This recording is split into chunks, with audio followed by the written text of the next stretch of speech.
মুসা আলাইহিস সালাম ফেরাউনের বাবুর্চিকে এক থাপ্পড় মারলেন রেগে মেগে। উনি থাপ্পড় মারছিলেন আদব শিক্ষা দেওয়ার জন্য, কিন্তু বেচারা সাথে সাথে মরে গেছে।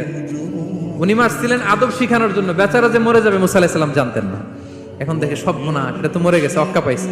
উনি দিলেন দৌড়। মুসা আলাইহিস সালাম দৌড়াতে দৌড়াতে প্রাণ ভয়ে চলে গেলেন আরেক সীমান্তে, মিশর ছেড়ে আরেক এলাকায়। যে দেখে কিছু লোক ধাক্কাধাক্কি করে তাদের উটগুলোকে পানি খাওয়াচ্ছে, আর দুইটা মেয়ে পাশে চুপ করে বসে আছে। উনি বুঝতে পারলেন মেয়েগুলো এই ইয়াং ছেলেদের সাথে ধাক্কাধাক্কি করে টিকতে পারবে না। উনি এগিয়ে গেলেন, বললেন তোমরা পানি খাওয়াবা ওটদেরকে? হ্যাঁ খাওয়াবো, আসো। উনি ওটগুলো নিয়ে সবাইকে সরিয়ে পানি খাইয়ে দিলেন, মেয়েরা চলে গেল। এবার বাবার কাছে যেয়ে বলল, বাবা এমন এক ছেলের সন্ধান পাইছি, ছেলেটা খুব ভালো, আমাদের চেহারার দিকে তাকায় না, মাটির দিকে তাকিয়ে কথা বলে। আজকে এই লোক না থাকলে আমরা আমাদের ওটগুলোকে পানি খাওয়াতে পারতাম না। আর ভিনদেশি লোক, আমরা চিনিও না।